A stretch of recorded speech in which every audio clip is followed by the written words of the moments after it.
Hello again to all of my YouTube family and friends and to my many enemies. Once again, this is Roosevelt with another episode of Roosevelt Sounds Off. This is Roosevelt Sounds Off Part 13. And as many of you all know, that I have been in a series. As a matter of fact, this is the fourth part of that series, entitled A Tale of Two Countries.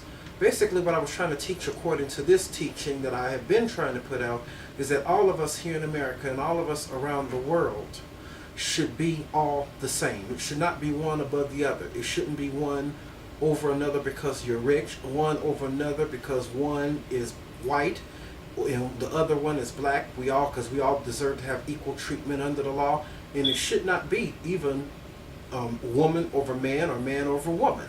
But yet every single thing for everyone should be equal, because my foundational teaching came from the book of Mark, where I was attempting to teach according to the scripture that God has no respect to persons, for we are all accepted by him as long as we do his will. Okay, so that's basically what I was trying to teach with this teaching, is that if God has no respect to persons, us as normal regular human beings should not have respect of people either. No, it's not supposed to be the same. It's all supposed to be the same. And I'm getting ready soon to get to the end of this series. But before I do, I just had to teach something that was unique to me. I had to talk about my situation and how it was growing up. I have to talk about, in this series it's going to be about, in this particular teaching it's going to be about, the disabled versus the so-called able-bodied. I say disabled because, as many of you all know who personally know me, know that I am disabled with legal blindness. I have, in the Latin term, is what they call retinitis pigmentosa. And the English term is retinal degeneration, which means that they always say that the retina in my eye will degenerate and go away to such a point. They talk about by the time I'm 50s or something, I could be completely blind.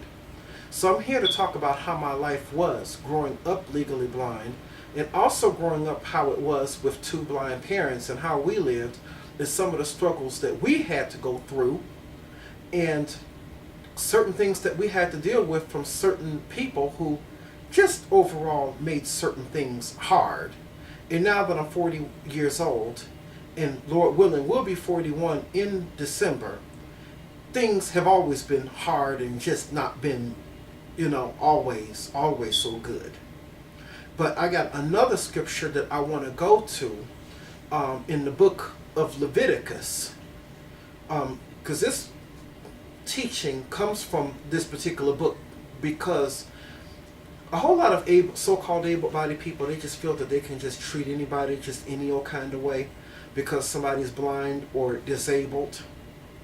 And in this scripture, it shows that you're not supposed to. So therefore, right now, I'm going to have my reader read the book from the book of Leviticus and begin at chapter 19, and we're going to pick it up at verse 14. Thou shalt not curse the deaf, nor put a stumbling block before the blind, but shalt fear thy God. I am the Lord. Thank you for that reading of that word. I really appreciate it.